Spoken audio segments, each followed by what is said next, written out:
buenas tardes, mi nombre es Sebastián Paches y sean bienvenidos a Opinión Impopular, un espacio para decir lo que nadie me preguntó, pero que de todas maneras voy a decir. Hoy probablemente va a ser el episodio menos polémico de este programa porque vamos a hablar sobre el Congreso de la República, la división de poderes y lo más importante, cuáles son las funciones que cumple cada uno de estos. Así que para hablar, para dar esta mini clase en Opinión Impopular, tengo a dos grandes invitados que me están acompañando hoy. Muy buenas tardes, Diego y Claudio Hola, Vázquez. Sebastián. Diego Reynoso es catedrático, no es académico con estudios en Derecho en la Universidad Católica de San Pablo y Claudio Vázquez es estudiante de Derecho en la Universidad San Martín. Muy buenas tardes, chicos. Bienvenidos sean a Opinión Popular. Hola, Sebastián. Mucho gusto estar en tu programa.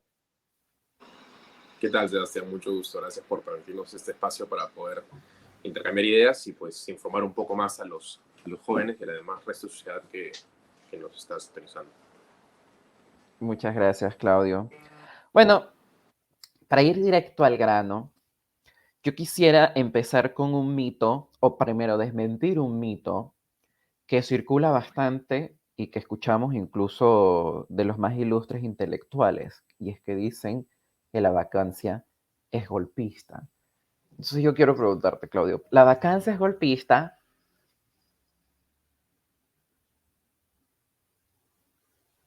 Yo voy primero, ok. No he escuchado bien. La vacancia es golpista. Bueno, yo creo que primero habría que tratar de definir exactamente qué es lo que podemos considerar como golpista, ¿no? Quizás el ser golpista es ir en contra de un régimen que actualmente se encuentra perpetuo dentro de nuestra nación, ¿no? En este caso estamos en un régimen democrático, ¿no? Entonces, el ser golpista es ir en contra de este régimen, es ir en contra de las ideologías y los pilares que pues siguen el orden tanto de conducta como jurídico de nuestra nación. Entonces, considerar nosotros mismos ser golpistas, ir en contra de esta presidencia, pues creo que no. No es un golpe totalmente antidemocrático o lejos de lo que vendría a ser dentro del margen de lo que nosotros podemos representar como ciudadanía, como sociedad. No somos como nos identifica el premier Aníbal Torres, ¿no? Demócratas camuflados dentro de un margen golpista. La vacancia no es golpista debido a que nosotros estamos en contra de lo que vendría a ser una falta de representación, una falta de acciones y toma de decisiones que van en contra de nuestro régimen actual. Entonces, desde mi punto de vista, también siguiendo el contexto y también las posturas de diferentes representantes políticos, como lo es el congresista Alejandro Cabero o el abogado constitucionalista Lucas Gersi, quien lidera el movimiento de no a la Asamblea Constituyente. Dentro de todos estos criterios, la vacancia es, de cierta forma, una respuesta a un régimen político que se viene realizando en los últimos meses, que resulta ser totalmente antidemocrático. Entonces, es donde quisiera de alguna forma, antes de seguir con la entrevista, dejar una reflexión o una pregunta abierta para que quizás sea resuelta o respondida, ya sea por nosotros como también las personas que nos están viendo, que de qué parte de la historia queremos estar. Si es del lado en el que nos consideran golpistas y no hacemos nada al respecto, y nos quedamos detrás del telón de que nosotros somos los malos, nosotros somos los que no podemos ver o visualizar realmente cómo es que se está gestionando este gobierno debido a que estamos sesgados a través de querer conseguir la vacancia. O hacemos algo y salimos a defender nuestros derechos, a defender el Estado de Derecho y la democracia y las libertades que nos representan. Muchas gracias. Diego, ¿quisieras complementarlo o Bueno, explicarnos sí, jurídicamente por qué la vacancia no es golpista? Porque hasta donde claro, yo tengo entendido, la vacancia es un mecanismo que está en la Constitución para destituir al presidente. Entonces, ¿cómo va a ser exactamente. golpista algo que está en la Constitución? Pero quizás tú podrías explicárnoslo mejor. Bueno, creo yo que hay que analizar dos aspectos, ¿no? El primer aspecto, el aspecto jurídico y luego el aspecto político. El derecho constitucional está muy relacionado en ambos, prácticamente, ¿no?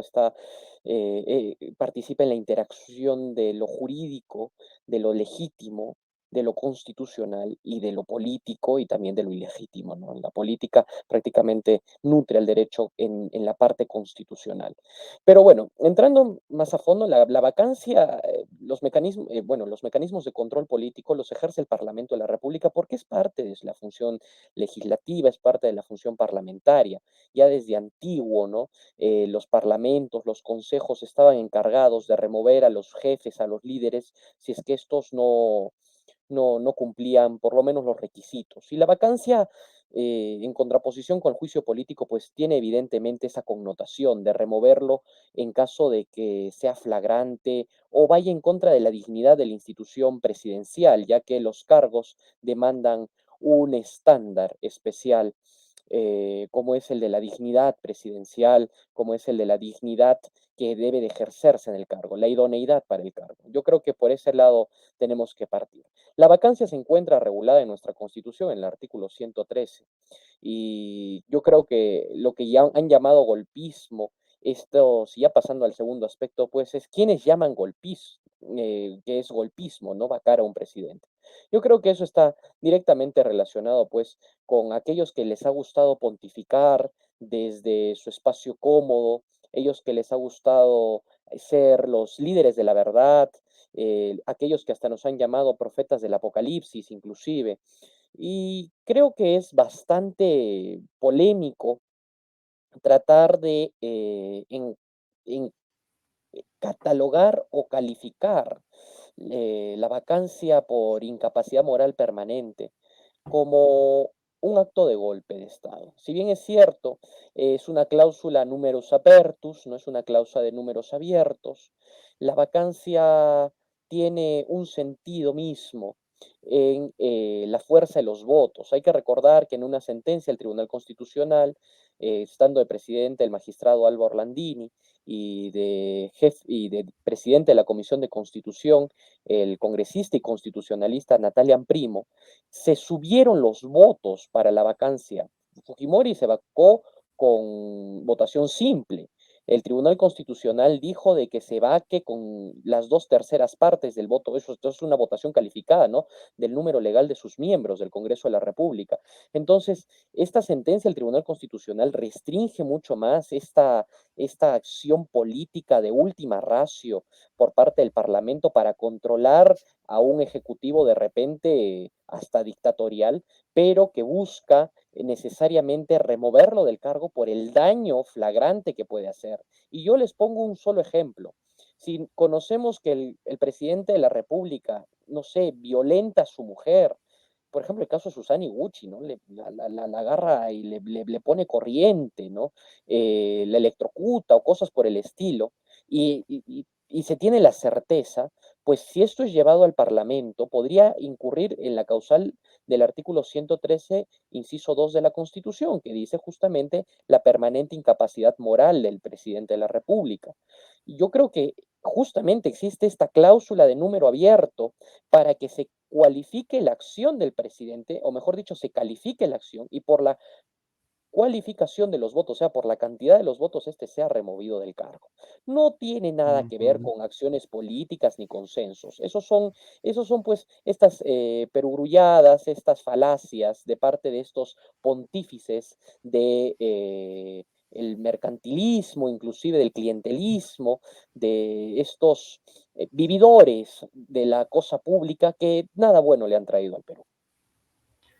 Y ya que estamos hablando de la incapacidad moral, bueno, que tú has profundizado un poquito más en este concepto, yo creo que, bueno, yo no soy abogado, pero me parece también que es importante hacer esta mención especial de que cuando se escribió la Constitución del 93, los asambleístas dejaron claro, y eso se puede verificar en el registro de los diarios de los debates, que la incapacidad moral se refería no a discapacidad mental, sino a precisamente, o sea, ¿cómo era la explicación?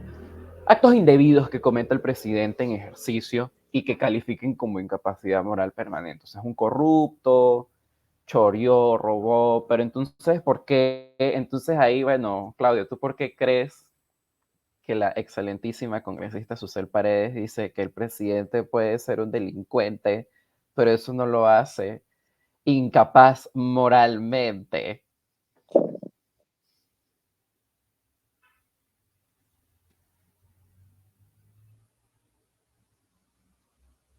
No te escuchamos, Claudio. ¿Tú lo escuchas, Diego? No, no lo escucho. Ay, qué raro. Bueno, mientras Claudio resuelve su problema técnico, Diego, por favor, explícanos, cuéntanos por qué tú crees que la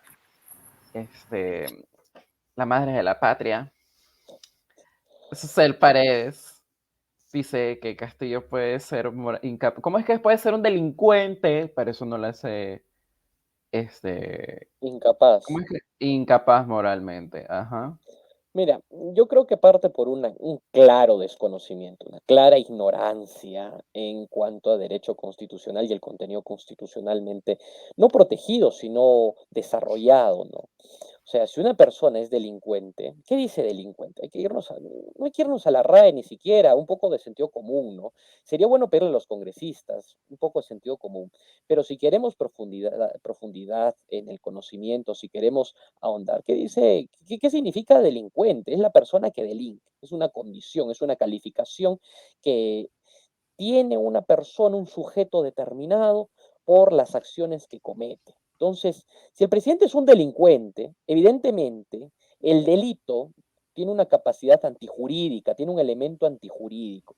Y si es antijurídico, quiere decir que se contrapone al derecho y el derecho busca siempre tiene una finalidad deóntica, no tiene una finalidad simplemente regulatoria de la libertad, sino también busca una finalidad ordenadora que impulsa a la persona, que impulsa a los ciudadanos a un deber obrar, entonces a un obrar correcto. Cuando estos se apartan de este deber obrar correcto, pues evidentemente ocurren los delitos.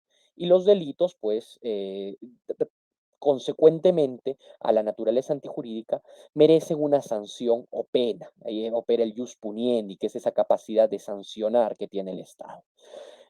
Partiendo de esa idea, si el que delinque ejerce una conducta antijurídica y lo antijurídico es lo opuesto a lo deóntico, a lo debido, ergo, por un simple análisis lógico, estamos hablando de que sería un inmoral. Entonces, si es que el presidente comete un acto de inmoralidad, pues evidentemente ahí tendríamos que analizar la capacidad permanente. Pero yo no me quedo ahí. Yo creo que debemos de retrotraernos un poco a la doctrina política, a la doctrina histórica. El cargo de presidente de la República demanda cierta capacidad e idoneidad para ejercerlo. Thomas Hobbes en su Leviatán nos dice que la dignidad demanda ciertas acciones, ¿no? Que sean calificadas eh, como buenas. La dignidad también depende de cómo se ocupa el cargo, o sea, mejor dicho, es una dignidad en la que uno va adquiriendo este valor por también los cargos que desempeña. Entonces podríamos hablar de hasta una dignidad que algún escolástico dijo estamental, yo diría funcional, y pues la dignidad funcional del cargo de presidente de la República tendría estos dos sentidos, pues esa dignidad que excluye a los sujetos que tienen delitos, a los sujetos inmorales, y finalmente una dignidad que tiene, exige, que tiene exigencias para aquellos ciudadanos y todos los demás, ¿no? Que tienen que buscan, ¿no? La situación, por así decirlo, o que buscan con, contraatacar entonces al Ujú. presidente, atacar la figura del presidente. Eh, yo creo que, vuelvo a lo mismo, ¿no? Del comienzo, yo creo que lo que dice Susel Paredes, pues es evidentemente una, una, una de las tantas tonterías que se dijo, ¿no? Recordemos que el constitucionalista Omar Cairo se atrevió a decir de que incapacidad moral permanente se refería a demencia, a un presidente Ujú. demente. Pero eso de verdad que es completamente falso. No se refiere a un presidente demente. O sea, lo que se refiere tajantemente en la Constitución es a las conductas que vayan en contra de la idoneidad que demanda el cargo de presidente de la República. Yo creo que va por ese Ajá, lado. eso, ahí está. Ok, y mira, y ustedes no se han dado cuenta, precisamente por estas gimnasias mentales que hacen para reinterpretar el término de incapacidad moral, que entonces ahora se han inventado otras maneras de destituir al presidente, y una de esas ha sido la denuncia constitucional. Entonces, yo quería preguntarte, Claudio, si el presidente puede ser denunciado constitucionalmente por el toque de queda del 5 de abril. Claro, ¿ahí se me escucha o todavía? Sí, perfecto. Perfecto, listo. Bueno, primero que nada, me gustaría hacer un repaso quizás de los toques de queda anteriores para quizás contextualizar y ayudar un poco a que las demás personas puedan entender en qué casos un toque de queda resulta constitucional o en qué casos está dentro de los tres principios que ocupa, ¿no? La que vendría a ser la razonabilidad, que tiene que ser algo razonable, que tiene que ser proporcional y un principio de idoneidad. Podemos ir al pasado, ¿no? El toque de queda que se dio en el Limazo, me parece que fue en 1965, de Velasco Alvarado, debido a una huelga policial que ocasionó desmanes y disturbios, afectó el orden público de la ciudad de Lima y el Callao. Entonces, ¿qué se hizo? Se aplicó un toque de queda dentro de Lima y Callao. Otro ejemplo, pues, en el gobierno me parece que fue Alan García, el toque de queda por terrorismo. Se entiende también que hubo una situación, un contexto en el cual se afectó el orden público dentro de Lima y Callao, en el cual tenía que haber una medida que pueda hacerle frente y confrontar el problema. Luego vamos quizás al último toque de queda que tuvimos, que también de alguna forma entra dentro del margen constitucional, ya que cumple con los tres requisitos de ser racional, idóneo y proporcional, que fue el toque de queda del 2020 por Martín Vizcarra con respecto a lo del COVID-19, ¿no? Al no tener la posibilidad de negociación con un germen viral que no hay forma de detenerlo, no hay forma de apaciguarlo de manera pacífica, de manera negociable o de algunas otras formas, se aplica un toque de queda en el cual se restringen de cierta forma las libertades para evitar en ese entonces el contagio masivo o evitar que, bueno, en teoría fue así, ¿no? Evitar los contagios. Ahora, volviendo a lo que sucedió el pasado 5 de abril del 2022 con el toque de queda. Ese toque de queda no cumple ninguno de los tres requisitos que de alguna forma lo convierten en constitucional. El toque de queda no fue proporcional, no tuvo un principio de unidad y no está dentro de lo razonable haberlo aplicado. ¿Por qué? En primer lugar, se trató de alguna forma, según el presidente de la República, de apaciguar lo que estaba sucediendo en el país, pero el toque de queda fue decretado en Lima y Callao cuando todo lo que estaba sucediendo con respecto a las protestas de inmovilización por parte de las huelgas estaba suscitándose fuera de Lima. Entonces, no hay un principio de idoneidad totalmente demarcado para poder de alguna forma justificar el toque de queda. Luego, el tema de la proporcionalidad. No se estaba dando una proporción, no se hizo un análisis proporcional en teoría. Fueron 24 horas el toque de queda, pero ¿por qué no fueron 72? ¿Por qué no fue un día? ¿Por qué no fueron 2 días? ¿O por qué no fue una semana? Si realmente había un problema que enfrentar. ¿Por qué no se utilizaron otros mecanismos o por qué no se utilizó de alguna forma medidas de negociación más pacíficas o otros métodos para poder enfrentar este problema y sobre todo en los lugares donde realmente se estaba suscitando? Claro. Luego, también se tiene en cuenta que pues, ¿qué es lo que realmente se estaba enfrentando si es que no estaba el problema en Lima? Se especula también que el problema cual se estaba evitando era que se realicen manifestaciones o protestas o movimientos sociales dentro de la ciudad, dentro de la capital, lo cual también resulta inconstitucional porque el mismo presidente está vulnerando el derecho a protesta, el derecho a libre tránsito, el derecho a poder de alguna forma levantarte y hacer frente desde tu propia voz a lo que está sucediendo con el país. Entonces, no solo fue un proceso de vulnerar el hecho de los principios para poder decretar un toque de queda, sino que también hay un telón en el cual se esconde la idea de evitar protestas, evitar movimientos sociales, y más que todo es lo que desde mi punto de vista creo que es pertinente al momento de preguntarse si es constitucional o no el toque de queda que ocurrió el pasado abril, ¿no? Claro, pero mi pregunta va, porque yo les pregunto esto ya que vi que la congresista Patricia Chirinos presentó una denuncia constitucional al presidente por el toque de queda. y las opiniones estaban divididas. Entonces, por eso yo les pregunto, ¿el presidente puede ser denunciado constitucionalmente por el toque de queda? ¿Y bajo qué causales entonces puede ser denunciado el presidente si es que este caso no procede? Diego, no sé si querrás responder la pregunta. Sí, claro que sí. Mira, Claudio lo decía perfectamente, ¿no? El Tribunal Constitucional ha establecido requisitos para este tipo de medidas y yo creo que la medida del toque de queda del 5 de abril evidentemente le hacía homenaje a otra acción inconstitucional, o sea, Castillo se volvió fujimorista, se cumplía lo que decía Susel Paredes hace un Ya tiempo, ¿no? suenas como Vergara. Ay, Dios mío. Muy bonita, de izquierda. Pero bueno, sí, el Tuvo su fujicastillismo se habría fundado, ¿no? propio 5 de abril, así Sí, es. estaba tan deseoso de ser un dictador que hasta emuló a Fujimori que tanto lo condenó. Pero bueno, volviendo al tema constitucional. Miren, el artículo 117 de la Constitución establece las limitaciones por las cuales se puede procesar al presidente de la República en un juicio político. Lamentablemente, dentro de toda esta numeración que hace la Constitución, no establece cuál, por infracción a la Constitución, directamente, como es esta medida, que es un abuso del poder, la destitución. Tendríamos que esperar el antejuicio y juicio político al momento de que culmine su mandato. Eso lo expresa la Constitución.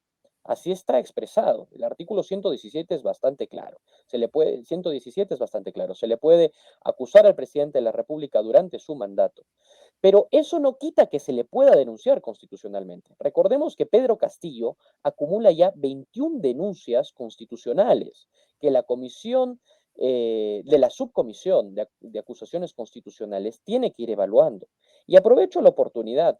Desde hace varias semanas se ha caído en oído sordo. Prácticamente nadie oye hablar nada sobre el proceso que ya debería de estar revisando la Comisión Permanente del Congreso de la República por la acusación constitucional convalidada, admitida por parte de la Subcomisión de Acusaciones La de Constitucionales traición a la patria, de ¿verdad? traición a la patria, que es Ajá. justamente una de las causales que se encuentra en el artículo 117 de la Ajá. Constitución. Vamos a leerlo. Miren, dice, el presidente de la República solo puede ser acusado durante su periodo por traición a la patria, por impedir las elecciones presidenciales, parlamentarias, regionales o municipales, por disolver el Congreso, salvo en los casos previstos en el artículo 134, y por impedir su reunión o funcionamiento o los del Jurado Nacional de Elecciones y otros organismos del sistema electoral. O sea, en criollo, esa denuncia de Patricia Chireno no va a pasar. No, o sí. Pasará al final del mandato, o sea, al final del mandato se le enjuiciará como se le enjuició a Martín Vizcarra, que se le Claro. inhabilitó 10 años, exactamente será igual. Y yo creo que ahora vamos a un punto que se lo escuché ayer a Ernesto Álvarez Miranda, el expresidente del Tribunal Constitucional, que decía que la Constitución pasa ya por una demanda de reforma parcial, no de asamblea constituyente, pero justamente para estos mecanismos, como es el estado de emergencia. Yo Ujú. comprendo que el estado de emergencia se pueda convocar para ciertas cuestiones, pero no declarar un toque de queda bajo estado de emergencia por un solo día. A ver, díganme, un solo día, ¿qué sentido tiene? 8 días es una medida prudente, pero un solo Claro. día y sobre informes de inteligencia que ni siquiera se comprobaron. O sea, es aún peor, es aún peor. Y creo yo que tiene todavía esta constitución los rasgos pues imperiales de la que la acusaron, ¿no? En el 2001. Creo que deberíamos de volver al año 2001, 2002, a la Comisión PIS y revisar justamente el informe de la Comisión PIS y ver en qué extremos esta constitución no se ha reformado. Y uno de esos, pues, y una de esas reformas que se demanda es la bicameralidad. La verdad que sí. Ajá, ahí está. Miren, yo creo que el tiempo pasó muy rápido, Dios mío. Este, y yo quisiera, ya para ir cerrando, preguntarles, Claudio, por favor, si tú puedes respondernos esa pregunta. ¿Por qué la Asamblea Constituyente que trata de imponer Castillo y el oficialismo es ilegal? Bueno, sería inconstitucional en todo caso, ¿no? ¿Pero por qué? Bueno, claro, la Asamblea Constituyente es inconstitucional debido a que de por sí el procedimiento para una asamblea constituyente hay que entenderlo también, ¿no? Hay que definirlo para que la gente sepa en qué momento una asamblea constituyente tiene lugar. Una asamblea constituyente tiene lugar cuando se pasa de un gobierno, de un régimen autoritario a un régimen democrático, ¿no? Como lo fue la Constitución del 79, me parece, en donde se pasó de un gobierno autoritario a un gobierno democrático, tenía lugar, era totalmente constitucional. Si repasamos dentro de esa ideología a la Constitución de 1993, pues no es constitucional, ya que no se estaba pasando a un régimen democrático, sino se estaba alterando el mismo, ¿no? Entonces, también tiene lugar una asamblea constituyente en la conformación de un Estado o país para que éste pueda, pues, definir cuál es el orden de conducta y el orden legal que va a seguir en el futuro. Entonces, ¿por qué ahora una asamblea constituyente es inconstitucional? Porque ya estamos dentro de un régimen democrático y cambiar la totalidad de la Constitución no tendría un sentido o una finalidad concreta. Es verdad que hay que hacer muchas reformas a la Constitución de 1993, es muy cierto, también va a haber mucha gente, tanto de oposición como que está dentro de las movilizaciones que van en contra de la vacancia, que también opina que se debería cambiar la Constitución de 1993, pero hay algo muy puntual que hay que aclarar, que la Constitución de 1993 actualmente no es la misma, ha pasado por más de 40 modificaciones, y actualmente no estamos en la Constitución de 1993, estamos quizás en una modificación o en un híbrido de la misma. ¿Por qué es inconstitucional hacer este procedimiento en la Asamblea Constituyente? Pues, ¿por qué? Porque dentro del procedimiento que se está aplicando por parte del jefe de Estado, se da un 30 o 40% de elección democrática a la sociedad. Y el resto del porcentaje, pues está elección dentro de sindicatos, de gremios, que pueden ser totalmente amañados o totalmente, pues, elegidos por el mismo presidente de la República.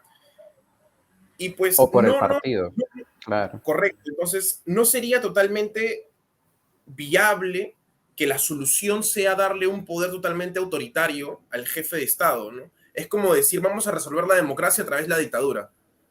Es totalmente, pues, hasta un poco surrealista. Claro. Entonces, desde mi Mi- punto de vista, y también como lo han estudiado y diferentes representantes políticos y abogados constitucionales, como lo es el doctor Gersi, Lucas Gersi, él pone el tema de la Asamblea Constituyente como algo totalmente inconstitucional, debido a que esto vulnera tanto el tema de que tanto el TC como el Congreso y la separación de poderes queda completamente anulado dentro de este proceso de Asamblea Constituyente, y la Constitución queda reescrita desde cero cuando ésta, en vez de poder pasar directamente a la Asamblea Constituyente, debe de alguna forma informar a la sociedad y tratar de que ésta busque la manera más viable y pacífica de poder de alguna forma reformar la Constitución a través de, como lo estaba mencionando, reformas constitucionales, porque Claro. es verdad, la Constitución sí debe cambiar, pero no creo que la Asamblea Constituyente sea la medida, como lo estaba mencionando, Ujú. debido a que pues representaría totalmente una, bueno, dictadura o totalmente Ujú. autoritarismo, ¿no? Claro. Mira, justo lo que tú mencionas sobre este porcentaje que no va a ser electo por voto popular, estoy leyendo el proyecto de ley, que por cierto es plagiado. No sé si vieron, es un plagio de un artículo del abogado Diego Pomerada, o sea, Dios mío. En fin, dice, a ver, primero que nada, hay una paridad de género, ¿ok? Que va a ser impuesta por cuotas. Va a haber un 26% de representantes de pueblos indígenas y otros 4% de representantes de pueblos afroperuanos. ¿Y quién va a elegir ese porcentaje? ¿Quién?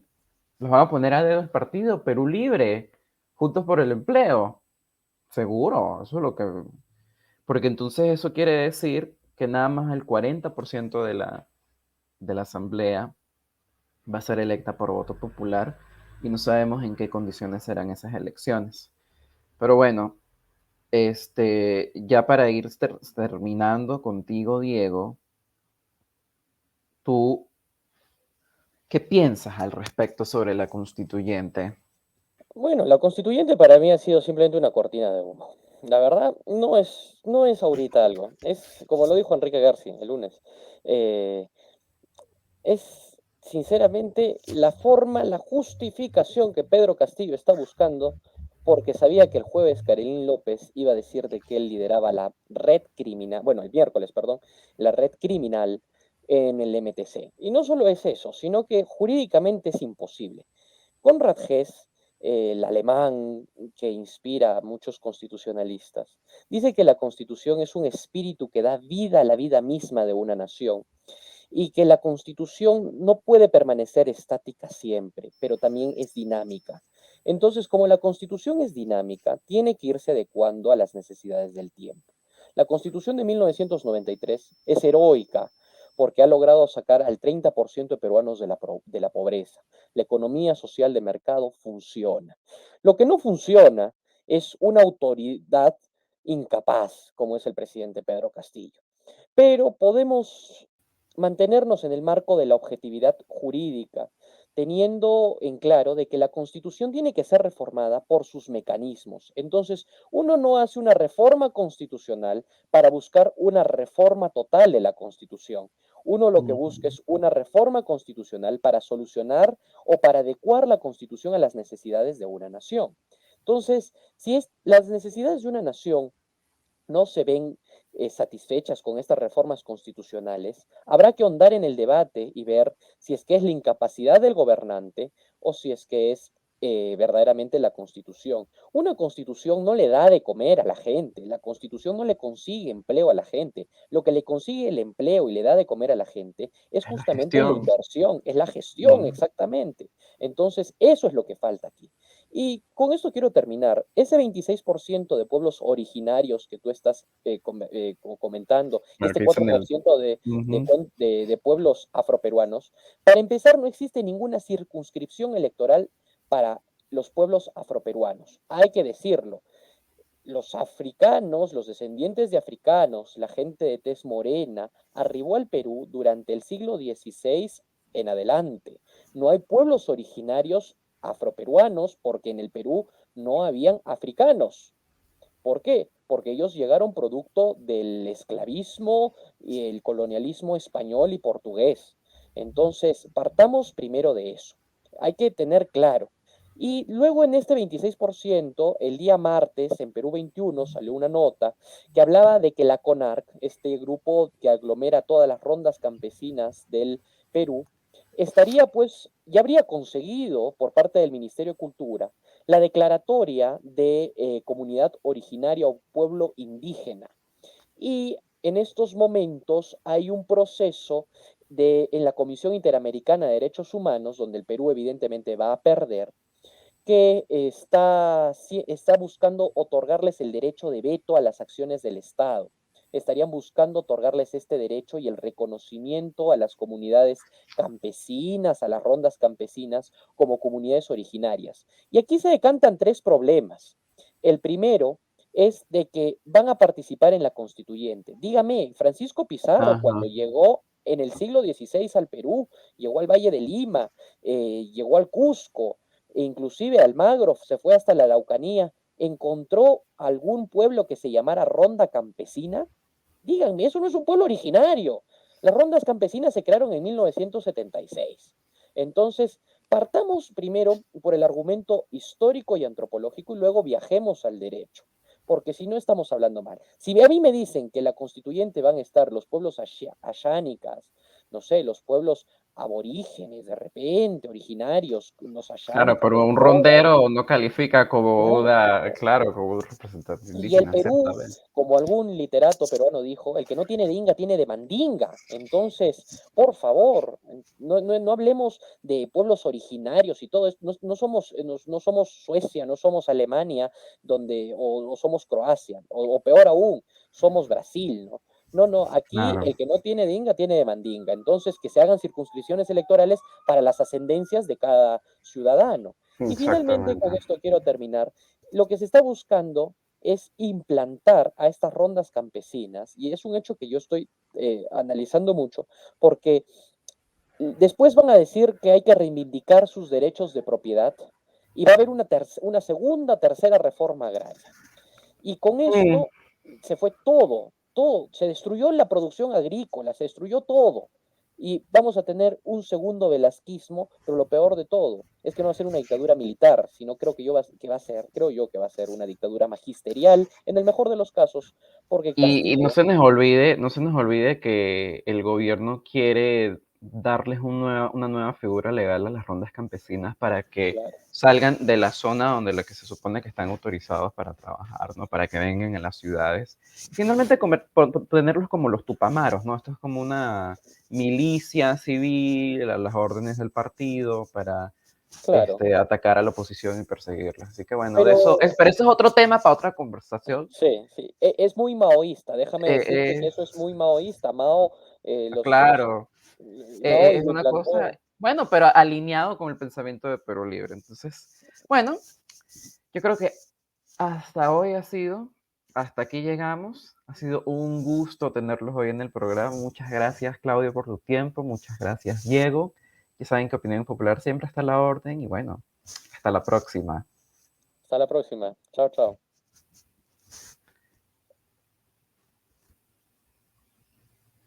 No se va.